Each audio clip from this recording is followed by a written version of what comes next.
Bueno, y el amor se propaga, se extiende en todos los ámbitos, porque está aquella gente en el campo de la medicina que hace lo suyo muy profesionalmente, pero yo creo que el amor también está de por medio, porque se esmeran mucho, muchos médicos.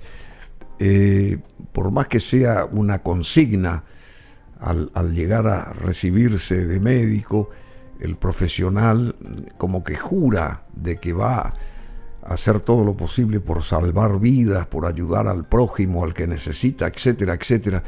Pero también está, digamos, ese amor natural que emana del ser humano en favor de la persona que necesita su asistencia, etcétera, etcétera.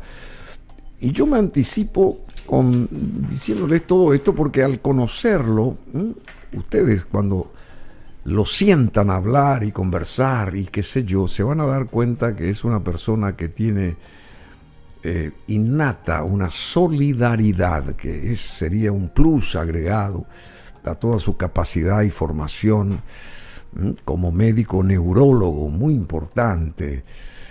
Y él estuvo por Asunción, está por Asunción, creo que viaja esta tarde. Él es licenciado en medicina y cirugía, tiene una especialidad en neurología, electrocefalografía digital, también estudió mucho él y maneja muy bien. Tiene un doctorado en neurología, una beca postdoctoral en trastornos de movimiento. Es responsable de la unidad del Parkinson, del Consorcio Sanitario de Terraza. Ya les dije de qué vamos a hablar ahora, del Parkinson, nada más y nada menos.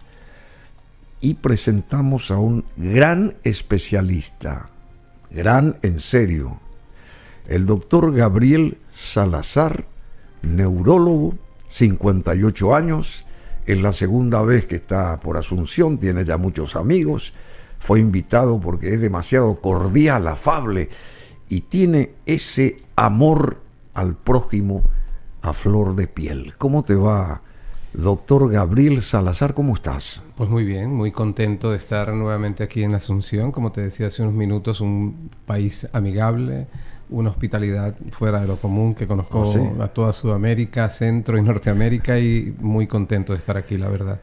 Bueno, te voy a tutear. Por favor. ¿Cómo se dice? Tutear. Te voy a tutear, Gabriel. Naciste en Venezuela, naciste en Valencia. Yo nací en Valencia. Que es una ciudad costera, industrial. Industrial, muy cerca del mar, costera casi, separada por una pequeña sierra. Y bueno, es una ciudad industrial de toda la vida, pero hace muchos años que estoy en Barcelona, en Cataluña, en España. Y ahí he hecho toda mi vida, mi familia, he hecho todo. ¿Pero tus padres son de...? Mis padres nacieron en Venezuela y los abuelos canarios, de Tenerife. Los abuelos tuyos de Tenerife, sí, Canarias. De las islas. Sí, que es todo un lugar mágico también. Mágico, absolutamente. Venezuela es la octava isla, así se dice. Sí, la octava isla. Claro, toda nuestra colonia fue Canaria, el 80-90% hizo el país. ¿Sí? Sí. Bueno, y el doctor Gabriel Salazar, ¿por qué está acá? ¿Por qué vino 2 veces ya? Invitado muy especialmente porque el gran médico Carmelo González Doldán, que lo conocemos en demasía, es un alto profesional, necesitó de los servicios médicos de Gabriel Salazar porque tuvo también Parkinson, ¿verdad? O padeció del Parkinson, así como también este gran doctor en ciencias veterinarias, Silfrido Baumgarten, que es un gran empresario ganadero, que también padeció o padece, no sé si eso se termina o se cura, vamos a consultar aquí con el doctor Salazar. Y bueno, como que ellos lo volvieron a invitar, especialmente el doctor Carmelo González Doldán, y fue como su ángel de la guarda, el doctor Gabriel Salazar. Yo antes que nada como paraguayo me congratulo, te felicito porque sos joven, sos todo lo que dije y me quedo corto, sos demasiado, digamos, solidario, vuelvo a insistir, y trabajás con el corazón también. ¿Por qué lo del Parkinson? ¿Por qué elegiste vos el Parkinson como digamos, parámetro de ese estudio largo de medicina? ¿Qué pasó? Yo pienso que a los que nos gustan los trastornos del movimiento, los movimientos anormales en general, temblores, tics, sacudidas, mioclonias, espasmos, como quieras llamarles, desde pequeños nos gustan los movimientos, nos llaman la atención los movimientos, los positivos, los negativos, los raros. Y sin duda alguna has dicho que soy venezolano y Venezuela tiene la mayor concentración de una enfermedad llamada mal de San Vito, que realmente es la Corea de Huntington. Los genes fueron descubiertos allí, en el lago de Maracaibo. ¿Y qué es el mal de San Vito? Escuché mucho yo. Sí, es un trastorno autosómico dominante, hereditario, sin saltos generacionales, que condiciona una degeneración de los núcleos caudados y un movimiento anormal, como un bailoteo, asociado a una demencia. Y en Venezuela puedes ver en todo el país. Tenemos una proporción aproximadamente de unos 30 en 1000 habitantes. En Europa tenemos 0,9 en 1000 habitantes. Es decir, es el país que tiene más en el mundo. Y allí se descubrió el gen. Venezuela. Por tanto, no sé, desde toda la vida, desde que era estudiante de bachillerato... O sea, mal de San Vito es porque se mueve la gente. Se mueven como un movimiento coreico, le llamamos reptante, que es lo que define. En Europa, en la zona de Extremadura, tenemos la misma patología con la misma proporción quizá, porque recuerda que casi todos los conquistadores fueron extremeños. Y entonces, claro, y más que todo en la zona Caribe, y la zona andina, ¿no? Entonces, claro, a mí me llamó la atención desde muy joven. ¿Y eso es hereditario, eso o no? Es autosómico dominante hereditario. Ah, sí, hereditario.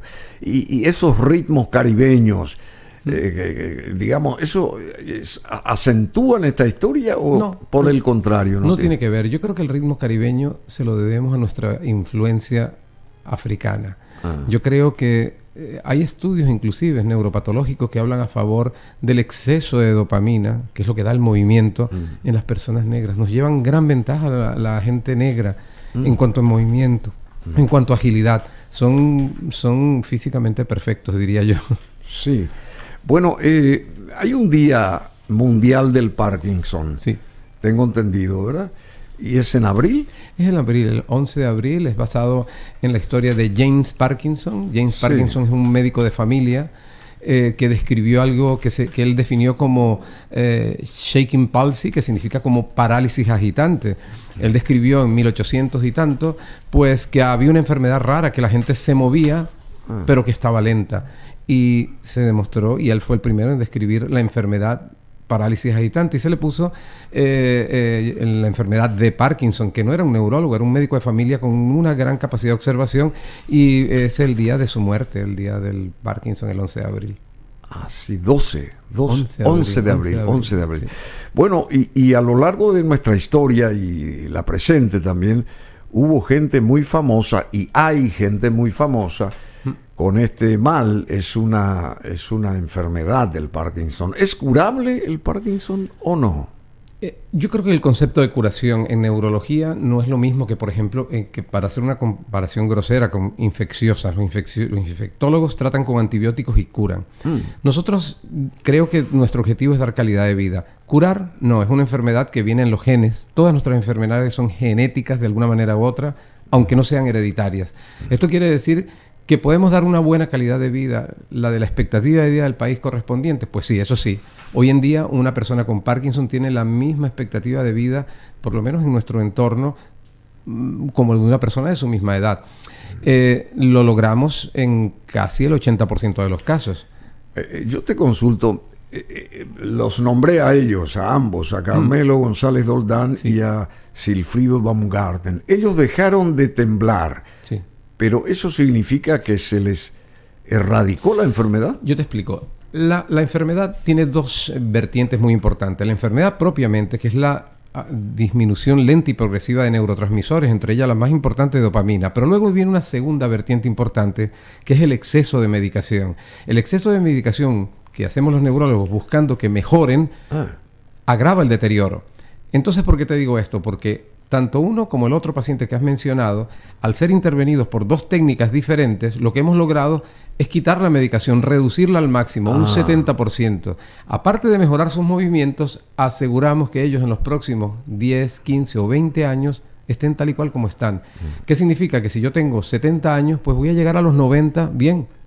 Pero siempre tienen que estar siendo chequeados y ese tipo de cosas, ¿o no? Sí, por tanto, cuando nosotros operamos un paciente en un país diferente, hacemos un entrenamiento especial a algún colega del país. En este caso fue el doctor Juan Machuca, un gran internista que he conocido, que me lo llevaría a España, pero no me dejarán. Está acá en el estudio. No me dejarán robármelo, pero me lo robaría porque es uno de los mejores internistas que he visto junto con su maestro, el doctor Carmelo. González, sí. Sí, el doctor Juan Diego Machuca, médico internista, está con nosotros, a quien agradecemos, y lo trajo acá al doctor Gabriel Salazar al estudio, así que y siempre lo vimos actuar a él, trabajar, y siempre dispuesto y qué sé yo, profesional. Bueno, acá en la producción nuestra, el DJ Cool, a quien agradezco también que está con nosotros acá, me facilitó un listado de gente muy famosa que sufre o sufría de Parkinson. El caso de Ozzy Osbourne, cantante vigente todavía, creo que todavía vive Ozzy Osbourne, del grupo Black Sabbath, que se presentó hace 38 años en el estadio John Fitzgerald Kennedy en Filadelfia, en Pensilvania, en Estados Unidos, cuando Live Aid, en el marco de ese gran festival para ayudar a la gente que sufría de hambruna en Somalia y en Etiopía.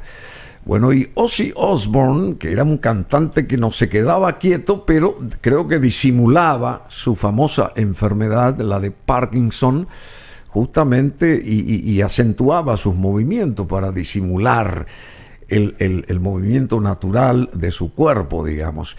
Otra cantante famosa de los años 70, Linda Ronstadt, también sufría de Parkinson. Brian Grant, un ex basquetbolista de la NBA. Jerry Sloan, también ex entrenador de Utah Jazz de la NBA. Billy Connolly, actor, comediante, presentador británico, Billy Connolly. Y el famoso caso de Michael J. Fox, actor estadounidense de Volver al Futuro, que él publicitó su caso, todo el mundo se enteró, sigue tan campante. Me imagino que no sé si habrá... Lo conozco personalmente. ¿Ah, sí? ¿Lo atendiste vos a él? No, lo conocí en Roma hace unos 10, 12 años, en el marco del Congreso Mundial de Parkinson, de Movement Disorder Society. Es una persona encantadora. Sí. Lo que pasa es que tuvo muy mala experiencia en los Estados Unidos con la cirugía del Parkinson. No se hace bien allí. En Estados Unidos no se hace bien. No, en Toronto sí, pero en Estados Unidos como tal hacen algo parecido a lo que hacemos en Europa y a lo que se hace en Toronto. Toronto sí está un gran doctor llamado Andrés Lozano, un gran amigo. Sí. ¿Españoles? No, es canadiense, pero de padres sevillanos. Ah, sí.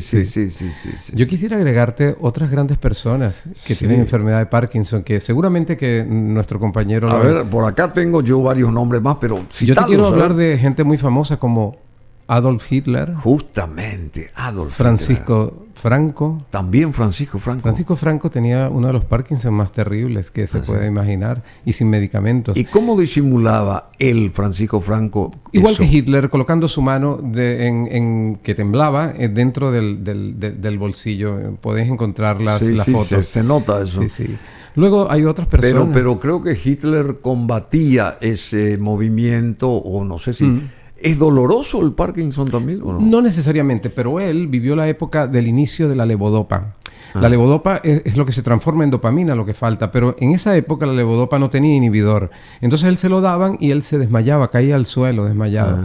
La persona que descubre la levodopa es una persona que son cuentos paralelos. No, está bien. Era su médico personal, y este médico pues él tenía que estar con él porque era el que sabía más de Parkinson. Inventó básicamente la levodopa y pues es a quien le debemos el inicio de ese gran fármaco, que no es una panacea, pero es el inicio del tratamiento. Antes no había nada. Entonces este hombre se le negó el premio Nobel de Medicina por haber estado trabajando con Hitler. Al lado de Hitler. Claro, y se le dio luego a otra persona llamado Kotzias, que es el padre de la levodopa, pero es injusto. Y hace unos 10 años en Madrid se recogió firmas de toda Europa para intentar darle el premio Nobel a este señor post-mortem. O sea, este señor era médicamente la mano derecha de Hitler. No necesariamente era nazi. Pensemos eso, claro, no necesariamente. Claro. Bueno, pero... Era médico. Y ¿cómo que se llama? Y Hitler tomaba... Aquí el DJ Cool me dijo, ¿qué drogas tomaba? Cocaína. Creo que... Sí. La cocaína no deja de ser un fármaco, ¿no? No regularizado, no probado, y es un estimulante que al final termina produciendo dopamina, es decir, un exceso, es como dar adrenalina o noradrenalina. Al final terminas dando movimientos al cabo de mucho rato. Pero la levodopa es inmediato, al cabo de media hora, 45 minutos, la persona mejora. Y en esas películas, en esos documentales de aquella época de Hitler, se lo ve a él con muy altruista de repente, como muy enérgico, y como que se fue apagando y visualmente deteriorando. Sí. Ese deterioro, porque en realidad estuvo vigente 12 años Hitler en cuanto a tiempo, digamos, ¿verdad? Ese envejecimiento prematuro ¿se debió también al Parkinson? Absolutamente, ¿o no? Porque lo acabas de decir, el Parkinson es un envejecimiento prematuro, es un aging. Es decir, hay un neuropatólogo inglés que dice, si viviésemos todos 140 años, nuestro cerebro, todos tendríamos Alzheimer y Parkinson. Ambas enfermedades son envejecimientos prematuros. Y él se aceleró su envejecimiento y otros trastornos. El trastorno de control de los impulsos, recordar su relación patológica con su sobrina, lo obliga a su sobrina a ser su mujer. Hipersexualidad, trastorno de control de los impulsos, trastornos de comportamiento, todo lo que vivió este tremendo dictador. O sea, su pareja era la sobrina. Era su sobrina y la obligó a ser su pareja. Bueno, y Salvador Dalí también. Salvador Dalí tuvo un Parkinson, Mohamed Ali tuvo Parkinson. Mohamed Ali, también el Papa Juan Pablo II. Juan Pablo II, por eso también su envejecimiento así muy prematuro, exactamente. Muy prematuro. Bob Hopkins, actor de Estados Unidos. La famosa actriz británica Helen Mirren, que hizo de Isabel II también, y protagonizó otros personajes fantásticos. Una gran actriz, Helen Mirren. Y ella sigue tan campante todavía. Sí. Después el que falleció ya, Maurice White, el fundador de Earth, Wind and Fire. Yes. Él fue el que falleció en el 2016 a la edad de 74 años, fundador del mítico grupo estadounidense Tierra, Viento y Fuego.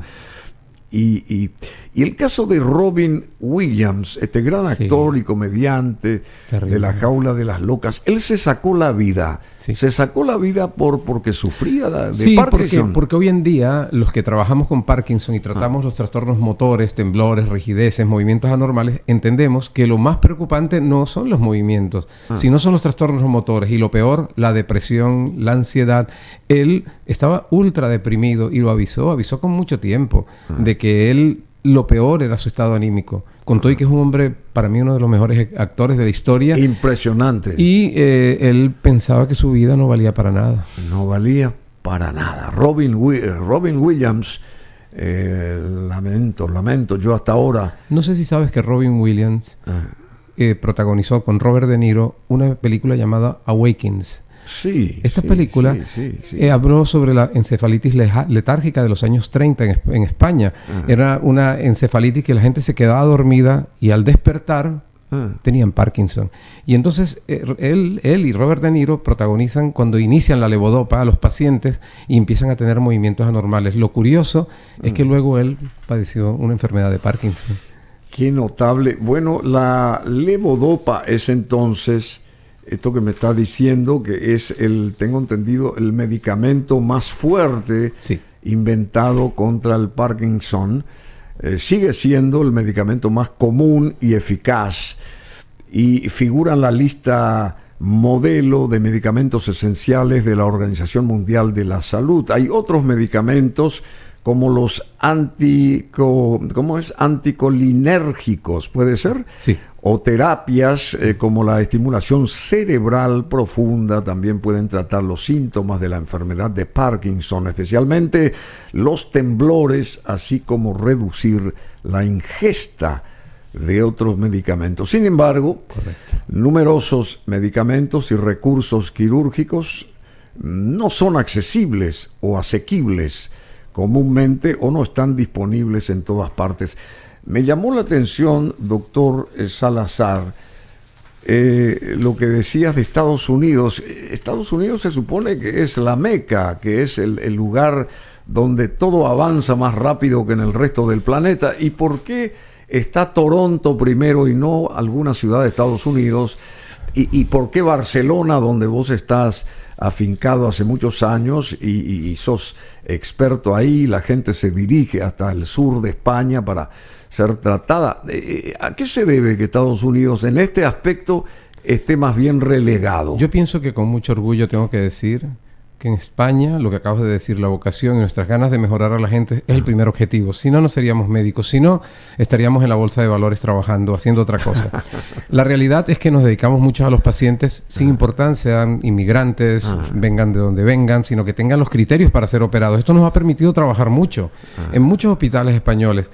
En Estados Unidos son muy buenos, pero tienen la FDA regulando muchísimas cosas que a veces no tiene sentido. Nosotros, por ejemplo, esta operación que hicimos uno de los pacientes que mencionaste ahora, con ultrasonido, pues tenemos el mismo tiempo trabajando con Estados Unidos, pero nosotros ahora trabajamos con Parkinson y con temblores esenciales. Ellos siguen en 10 años trabajando con temblores esenciales. Tenemos una gran experiencia, los pacientes cada vez están mejorando más y mejora su calidad de vida. ¿Por qué? Porque nuestro objetivo es mejorar los pacientes. ¿Ganar dinero? Pues no tenemos tanto dinero, es la verdad. Pero necesitamos tanto, es la pregunta, ¿no? ¿Tú tienes dinero? No, yo vivo bien. Y creo que vivimos bien y me gusta que mi vecino viva bien. Lo que no me gusta es que mi vecino viva mal, porque si no, la sociedad no funciona. ¿Y en tu familia no hay nadie que tenga este padecimiento? No hay Parkinson en la familia. De momento no, pero digo de momento porque en cualquier momento cualquiera lo puede presentar. No sé si me dijiste por qué elegiste estar en los avances médicos para contrarrestar la fuerza del Parkinson como mal, digamos. ¿No me dijiste eso? Yo creo que como neurólogo ya me he dado cuenta de algo, que es algo que tenemos que luchar en todos los países, sobre todo en Latinoamérica. El neurólogo dejó de ser solo un diagnosticador. Nosotros tenemos que ser como los cardiólogos, y también invito a los psiquiatras a lo mismo, a ser un poco más invasivo para mejorar la calidad de vida. Hay una enfermedad terrible que en este país he visto un par de pacientes que se llama la esclerosis lateral amiotrófica. Seguir viendo ¿Cómo? Se llama la ELA, esclerosis lateral amiotrófica. Esta enfermedad, cuando aparece, simplemente los vemos morir a los pacientes. ¿Sí? No tenemos nada para ellos. Esto fue lo que me estimuló. ¿Qué síntomas se observa ahí? La persona deja de mover las piernas, los brazos, primero las piernas, luego los brazos, deja de tragar y no hay ningún medicamento. Es una enfermedad desconocida. Esto va, pero ahora extrapolado a los movimientos anormales, fue lo que me estimuló a seguir adelante y decir, no me puedo quedar viendo como un paciente con Parkinson se deteriora y muere en 10 años. Hay que hacer otras cosas. Y cada vez hacemos más cosas. Hacemos estimulaciones magnéticas, eléctricas, ultrasonido, bombas de perfusión. Y la gente, curarla. Pues a mí el concepto de curar es que vivan con buena calidad de vida. Bueno, uno de tus pacientes, y lo conocí haciendo este tipo de movimiento, sí, vino de vuelta acá y no movía nada.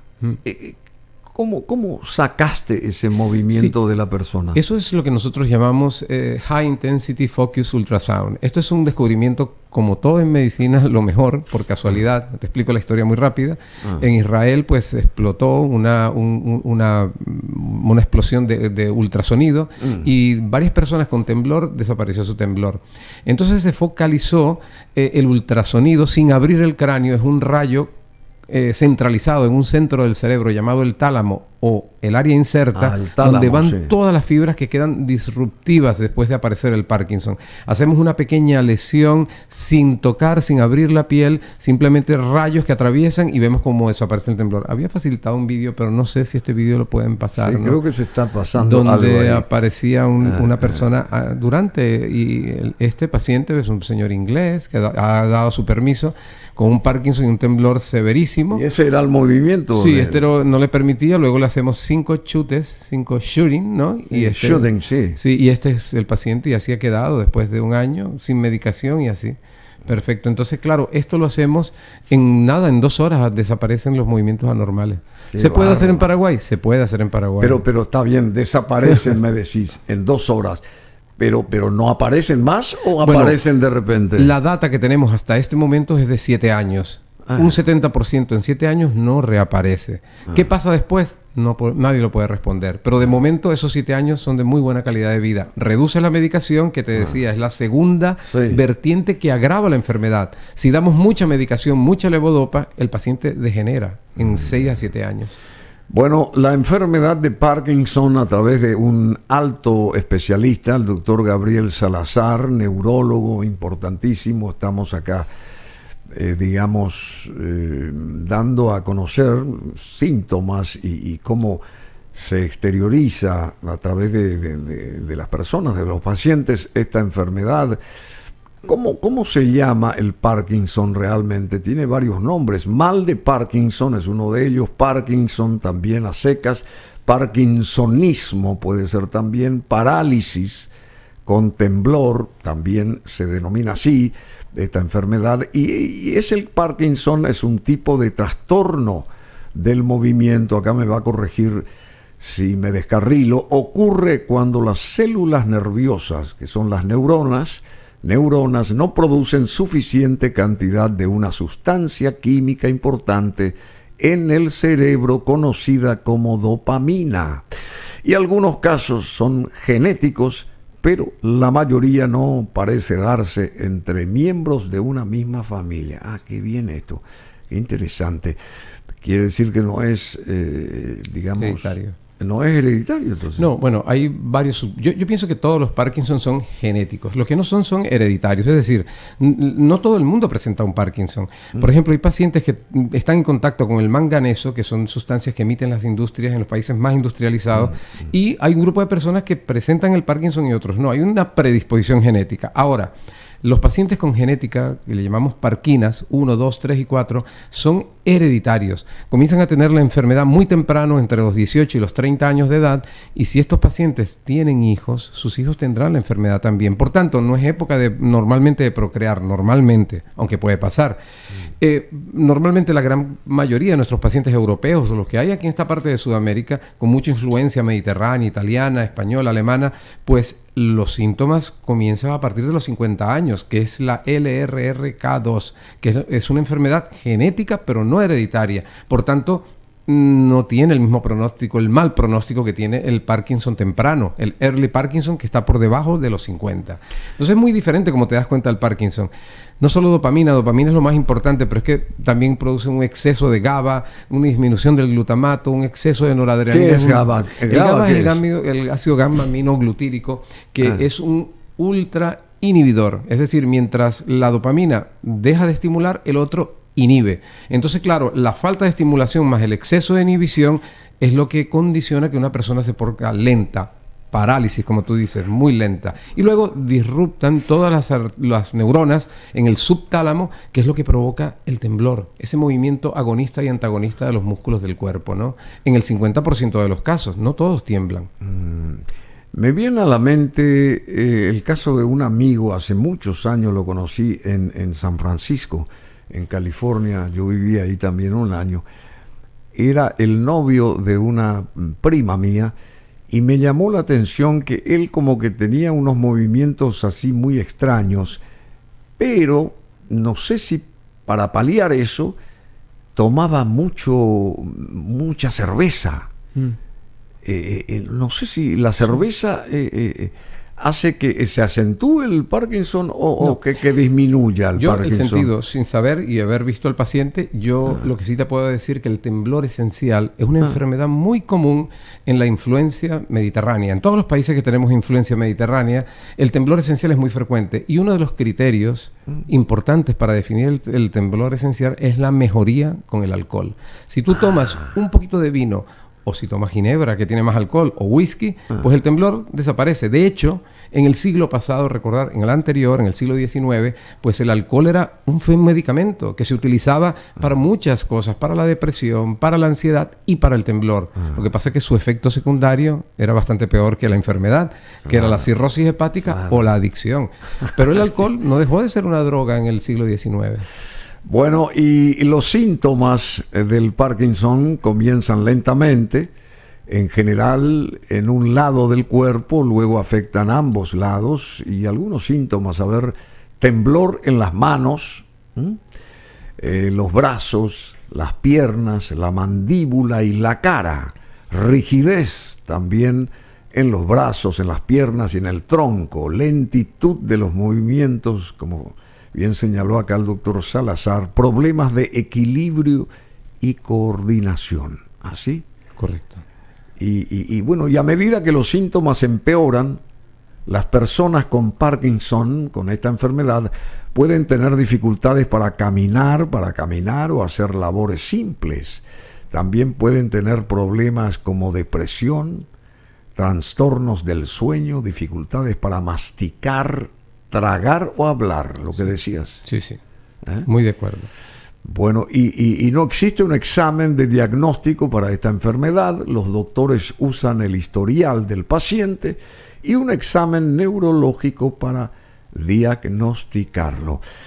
Qué interesante descubrir todo esto. Habría que decir que hoy en día sí que tenemos pruebas, te doy la razón en gran parte porque creo que las manifestaciones clínicas y los criterios del Queen Square Brain Bank, que siguen siendo actuales, nos permiten a nosotros diagnosticar un Parkinson, pero utilizamos hoy en día la medicina nuclear, ¿no? El PET Data Scan para ver la captación o la disminución de dopamina en el estriado. Y la ecografía cerebral, yo hago ecografía cerebral para ver el mesencéfalo y ver el nivel de dopamina. ¿Cómo es eso? Hacemos una ecografía, básicamente un eco transcranial, vemos a nivel del agujero posterior, ¿no? El agujero magno, penetramos con el ultrasonido y vemos en el mesencéfalo cómo está la sustancia negra, la dopamina. Y si vemos una hiperecogenicidad asimétrica, diagnosticamos el Parkinson también en los casos de dudas, pero te vuelvo a dar la razón. Las manifestaciones clínicas son las que a mí me permiten y a mi asistente también ver a una persona y saber si tiene Parkinson o no, porque la parte clínica sigue predominando. Te quiero decir algo. Cosas interesantes del Parkinson. Un pianista pierde la independencia de sus manos y de sus pies cuando comienza a tener Parkinson, sin que el médico se dé cuenta, sino que un buen día dice, voy al médico general, al internista o al médico general para que me diga qué me pasa, porque no puedo dominar la independencia. Se pierde la capacidad de hacer dos actos motores simultáneos. El nadador sufre muchísimo también, el bailarín. Por tanto, piensa que todo movimiento anormal, todo movimiento que se requiera varios movimientos simultáneos, se ven alterados sin que aparezcan los síntomas de diagnóstico. Esto es muy importante. Es como una llamada de atención. Sí, como diciendo, algo está pasando en tu cuerpo, lo primero que perderás será la capacidad de hacer dos movimientos simultáneos. Por ejemplo, esto que estoy haciendo yo ahora, un círculo y un esto, no se puede hacer. Levanta al mismo más tiempo, la mano aquella. No se puede hacer simultáneamente porque se pierde la capacidad de hacer esto, ¿no? Imagínate un bailarín, o imagínate un pianista, o un guitarrista. Claro, o un guitarrista, exacto. Se ven afectados y consultan sin saber lo que está ocurriendo. Bueno, en el 2019 hubo como una suerte de investigación y estimaciones que sellaban una cantidad impresionante de gente que fue afectada. Y en el 19 y 2000 también, y muertes en el mundo a raíz del Parkinson, y asciende estas muertes, según la Organización Mundial de la Salud, a casi 330.000 personas que fallecieron. Es mucho. Es mucho. 330.000. que fallecieron, y la enfermedad del Parkinson provocó casi 6 millones de años de vida ajustados en función de la discapacidad. ¿Y cómo antes vivía la gente con Parkinson, digamos, en la época de los emperadores romanos y ese tipo de cosas? ¿Cómo se...? Bueno, sí, es muy interesante tu pregunta, porque... Si vamos hacia atrás, digamos... Te voy a decir algo que decía esta mañana con relación al tabaco también. Perdón, ¿cuándo se crea esto del Parkinson? ¿Cuándo este médico... 1817. ¿Y qué pasaba antes? ¿Qué pasó antes? Antes, que no era nada frecuente porque la gente no vivía tanto. Así no vivía tanto. Esta es la realidad. La humanidad vive más en algunos países. En Europa, en países como Paraguay, la gente tiene una expectativa de vida por encima de los 70 años. Por tanto, aparece la enfermedad de la senectud. ¿Qué pasaba en la época de... Ahora que estuve la semana pasada en Roma, pues... La gente no tenía Parkinson porque la gente no vivía. La gente moría de epilepsia, tenía crisis epiléptica porque los nacimientos eran malos, no controlados, morían de guerras, morían de pandemias, pero no morían de Parkinson, no tenían Parkinson. Perdón, ¿la epilepsia no tiene nada que ver con el Parkinson? No, absolutamente nada. Pero es más o menos igual en el sentido del movimiento, la caída tiesa de la persona. No, en la epilepsia hay una disrupción cortical, para definirlo, ¿no? Corteza cerebral, una alteración cortical del problema de movimientos, ¿no? Que puede generalizarse o no, pues la persona puede tener pérdida de conciencia o no. Podemos tener una persona con una sacudida de un brazo o de la cabeza y estar consciente. Esto es una epilepsia parcial. O una generalizada es cuando pierde la conciencia del todo. Y esto es la corteza cerebral, la parte más superficial. La subcorteza es donde está el Parkinson. El Parkinson es un problema subcortical, es diferente. Bueno, y esta enfermedad es una enfermedad del Parkinson, sí. ¿Verdad? Ahora decías varios nombres y tienes toda razón. Mal de Parkinson es por francés. En catalán decimos malaltía de Parkinson. En inglés es Parkinson disease. Y cada quien le da un nombre. Ahora, parkinsonismo es otra historia. ¿Sí? Parkinsonismo es la asociación de rigidez y lentitud. Nada más. Por ejemplo, Mohamed Ali, el boxeador, él tenía un parkinsonismo por golpes repetidos. Los golpes repetidos en la cabeza, así como los concussion de los defensas que juegan fútbol, progresivamente, y lo en un Nature acaba de ser publicado, pueden ser causa de parkinsonismo. ¿Parkinsonismo qué significa? Rigidez y lentitud por disminución de la dopamina. La enfermedad de Parkinson es una pérdida natural de la dopamina de origen genético. Por ejemplo, si tomas fármacos para trastornos psiquiátricos como la esquizofrenia, pues aparece un parkinsonismo. Si tienes múltiples ictus en el estriado, en la subcorteza, tienes un parkinsonismo, pero esto no es Parkinson. Y luego hay parkinsonismos atípicos, como no sé si recuerdas al escritor Jorge Luis Borges, sí, cómo no, que es una gloria para Sudamérica. Pues este hombre tenía una parkinsonismo llamado parálisis supranuclear progresiva. Él estaba rígido y lento y tenía un trastorno de la mirada y una demencia. Esto es otra historia. La enfermedad de Parkinson es rigidez, lentitud, 50% temblor y responden a la dopamina. Esa es la gran diferencia. Bueno, esta enfermedad de la de Parkinson es una afección degenerativa del cerebro asociada a síntomas motores. Como bien dijo acá el doctor, lentitud de movimientos, temblores, rigidez, desequilibrio y a otras complicaciones como el deterioro cognitivo, los trastornos mentales, los trastornos del sueño. La persona no quiere, como que no quiere dormir, o como le cuesta dormir. Hay varios trastornos del sueño asociados en el Parkinson. Uno es el insomnio, es cierto, a veces hasta 20 y 25 años antes aparece el insomnio, pero hay uno peor, que es el trastorno del sueño REM. Lo que decimos... eso. En el REM es los movimientos oculares rápidos. El sueño va pasando por fases, una fase 1, 2, 3. A los 90 minutos de iniciar el sueño aparecen los movimientos oculares rápidos. Aquí es el sueño más profundo. En este momento en el Parkinson hay una disrupción y la persona grita, golpea a la pareja, tiene sonambulismo, sueños vívidos. Un desastre que yo, por ejemplo, en España, en mi zona sanitaria, tengo una señora que llaman a la policía porque piensan que el marido le está pegando por la violencia de género. Y realmente él dice, no es eso, es que ella grita. Y grita por el Parkinson, es terrible. Luego las piernas inquietas, el famoso Restless Leg Syndrome, que es un movimiento de las piernas incontrolables de noche, justo empezando el sueño. También ocurre la somnolencia diurna, es decir, la gente se queda dormida conduciendo. Esto es un trastorno del sueño asociado al Parkinson. Qué bárbaro. Sí, hay de todo. Bueno, pero no duele. ¿Tener Parkinson duele o no duele? Hay dolores asociados, les llamamos fluctuaciones no motoras. Hay dolores muy típicos como son en la línea media, en el esternón, en la zona perineal, tanto genital como anal, en el momento en que pierde el efecto de la dopamina. Y es muy, muy dolorosos. Todos estos efectos se mejoran con la cirugía del Parkinson. Bueno, y a nivel mundial la discapacidad y las defunciones debidas a esta enfermedad están aumentando más rápidamente que las debidas a cualquier otro trastorno neurológico. El diagnóstico clínico de la enfermedad de Parkinson, emitido por trabajadores de la salud no especializados, y las directrices terapéuticas simplificadas ofrecen una mejor gestión en la atención primaria. La levodopa o carbidopa sería el medicamento, ya dijimos, más eficaz para mejorar los síntomas, el funcionamiento y la calidad de vida de los afectados por esta enfermedad, y no es accesible y asequible ni está a disposición de cualquiera. Es muy difícil a veces conseguir esto.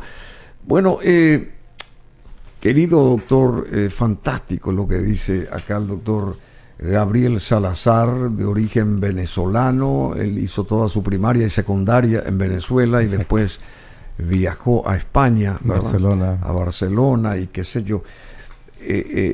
¿Cuáles son las zonas del mundo? Así como mencionabas Venezuela, justamente, que es como una región con mayor, digamos, aceleración de esto llamado Parkinson. ¿Hay otras regiones del mundo que también son identificadas así como...? Sí, yo creo que hay dos que puede ser un poco tricky, ¿no? Es decir, los países industrializados donde hay mayor expectativa de vida, hay más Parkinson. Es decir, todo lo que es España, Italia, Francia, Alemania, hay mayor expectativa de vida. Particularmente otros países como Canadá y todos los países nórdicos, Finlandia, Noruega, Dinamarca, Islandia inclusive, tienen una gran proporción, y Rusia y Ucrania tienen gran proporción de Parkinson. Curiosamente hay menos en Estados Unidos porque la expectativa de vida del norteamericano es más baja por los factores de riesgo vascular. Entonces, claro, es un poco truco, porque pobres nuestros hermanos africanos tienen poco Parkinson, pero vuelvo y repito, es que ellos mueren de dengue. Ellos no mueren de Parkinson, ellos mueren a los 40 y a los 45. Estoy hablando de la gran mayoría. En Nigeria, por ejemplo. Entonces, claro, son países en donde no han llegado al desarrollo que llegan ni siquiera los países sudamericanos. Por tanto, lo asociamos mucho a la edad. Luego hay lugares muy específicos como en Venezuela, donde sí, es verdad, y en Centroamérica, donde hay mucho Parkinson juvenil, y esto es algo más hereditario. Aquí, juvenil, sí, esto es lo que te decía, las parquinas. He visto Parkinson de 18 años de edad, provenientes de Venezuela. Enfermedad de Parkinson, como Dios manda. Y esas zonas del mundo con temperaturas muy bajas, muy frías, digamos, ¿eso acentúa para que se pueda divisar, digamos, en seres humanos el Parkinson? Se creyó en una época, por los estudios estadísticos de medicina preventiva, dicen que no. Dicen que viven más y por eso tienen Parkinson. Como por ejemplo en la esclerosis múltiple, sí. En la esclerosis múltiple en los países nórdicos, donde hay menos sol, pues hay más esclerosis múltiple que en los países tropicales y que en el África también. Pero que es una enfermedad que presente en las personas jóvenes, pero no la enfermedad de Parkinson. Pareciera que más es asociada a la edad y más es asociada al país industrializado. Las sustancias tóxicas que vamos emitiendo en los países como Estados Unidos, Japón, China, que no tenemos control de lo que realmente están lanzando al aire. Vamos a las cimeras estas famosas de todo el mundo para el control climático y realmente no se habla de lo que realmente se está emitiendo. Bueno, y la zona de Brasil. En Brasil hay, por ejemplo, Brasil, Argentina, sé, regionalmente. Sí, regionalmente en Sudamérica, Chile y Argentina se llevan de la mano la mayor cantidad de Parkinson, por tanto... Chile y Argentina. Por tanto, quiero extrapolar que seguramente Paraguay hay muchos Parkinson. He tenido la oportunidad de con el doctor González, o sea, no visitar, pero ser de advisor de él, muchísimos Parkinson en este país. Pero claro, es que casi todos tenemos origen mediterráneo. Mediterráneo, son nuestros genes. ¿Y cómo el doctor Carmelo González Doldán te ubicó a vos? ¿Cómo fue? Mira, es algo muy curioso, quizá hubo algo de empatía dentro de todo, porque él había visitado varios centros americanos. Estadounidenses. Sí, estadounidense. Porque vos sos americano también. Y los canadienses también son norteamericanos, y los de Alaska. Claro. Pues no, los estadounidenses, y claro, con todo y que publican muchas cosas, y no critico a mis compañeros y colegas estadounidenses, pero la realidad es que en nuestros temas, pues quizás están un poquito por detrás. Él fue, y como gran clínico y experto que es, se dio cuenta que habían cosas que no estaban bien. De hecho, nunca se le ofreció una cirugía del Parkinson, ni tampoco un HIFU. Luego se le ofreció en otro lugar, no sé si fue Francia, él prefirió finalmente hacer una videoconferencia con nosotros, y le dijimos con sinceridad: no por hacerte un procedimiento te vamos a hacer un HIFU, que es el ultrasonido, porque te sientas mejor. Tú te tienes que operar porque eres una persona que cognitivamente estás muy bien. Y eso parece, él dice que eso a él le llamó la atención y vino a verse con nosotros.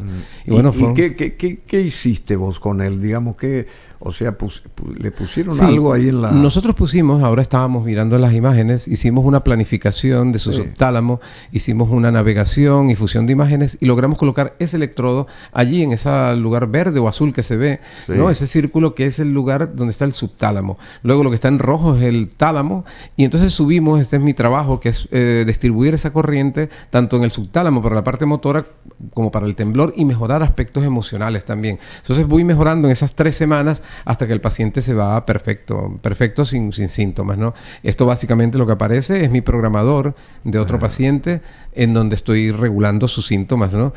Hacemos una muy pequeña agujero en el cráneo, es muy pequeño, no es como una cirugía importante, y esos son los electrodos colocados al final. Bajamos y luego colocamos un marcapaso que... ¿También? Sí, este marcapaso, que es la batería que va impulsando corriente, nosotros ponemos uno que dura 25 años. ¿Por qué?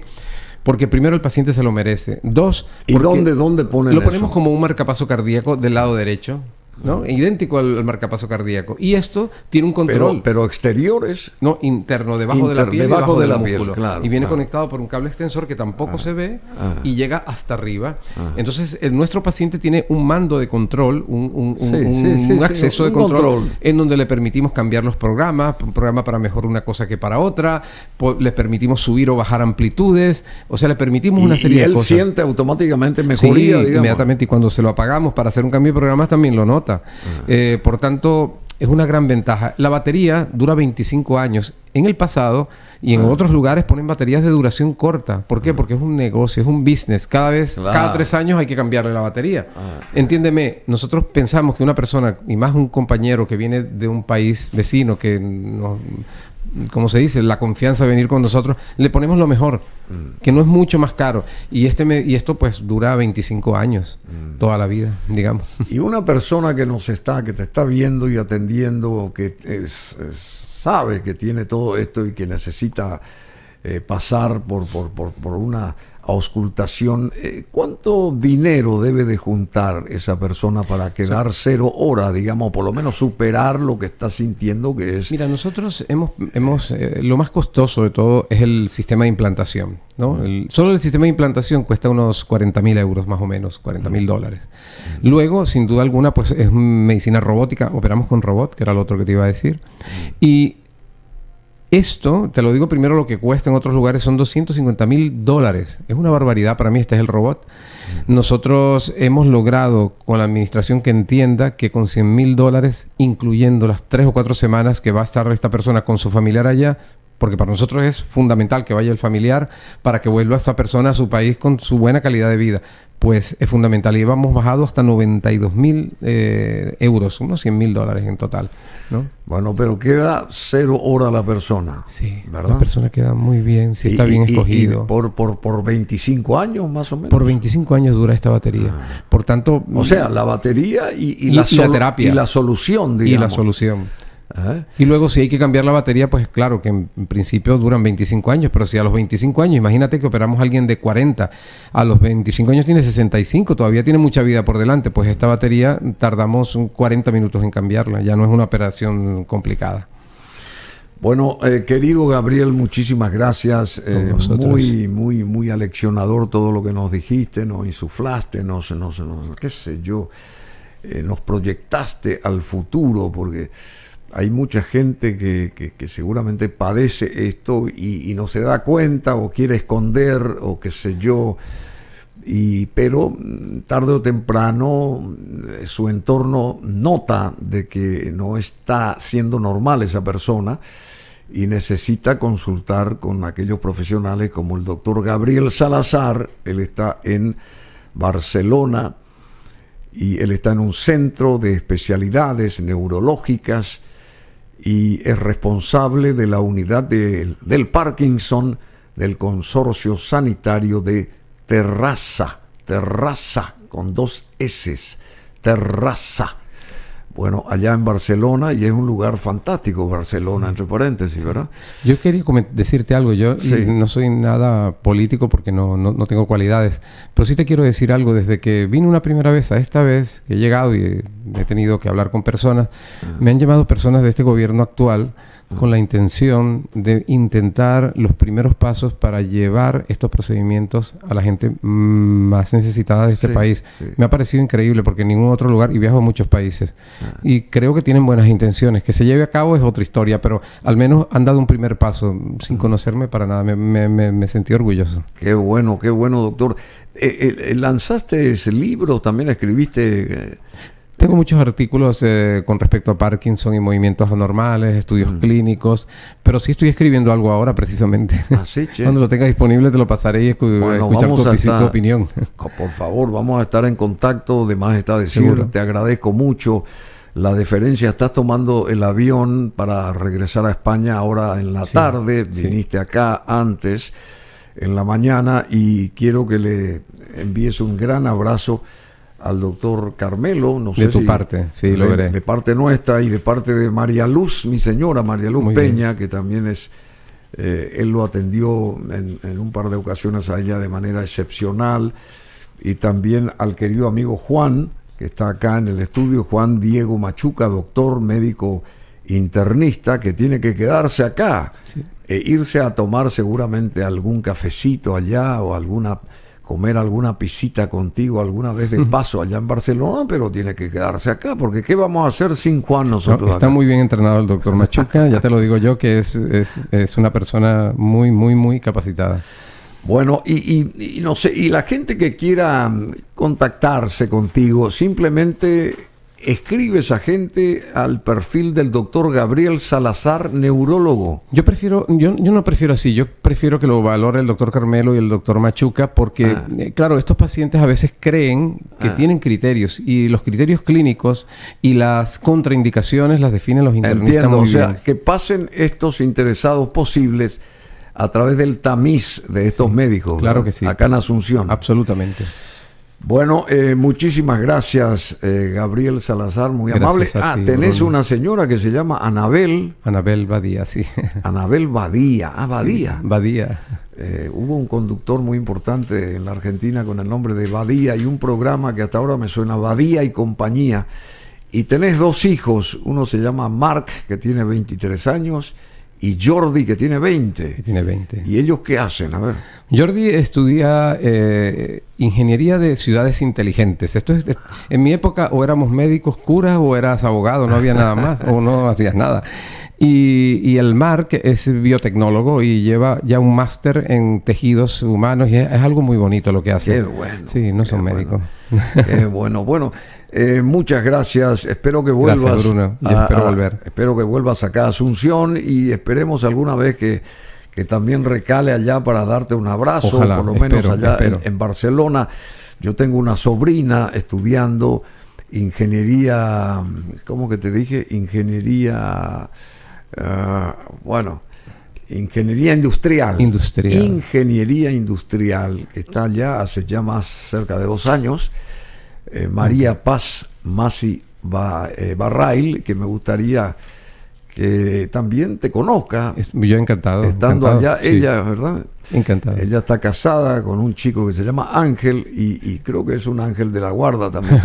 Así que van a seguramente alguna vez molestarte porque yo le voy a, con el permiso tuyo, facilitar el teléfono acá del doctor. Por favor. Para que se conecten simplemente. Bueno, muchísimas gracias, Gabriel. Gracias a vosotros por la invitación. De verdad, estaba encantado por esta entrevista. Tuviste muchísimos pacientes acá en Asunción. Muchísimos. Junto con Carmelo y Machuca hemos visto de todo. De todo un poco. Sí. Bueno, vamos a el cielo. Bueno, después de tanto amor médico, vamos al cielo, como se denomina la canción de Bryan Adams, ahora mismo acá en BM Online, en el canal 21 de Tigo TV y canal 27 Copaco IPTV.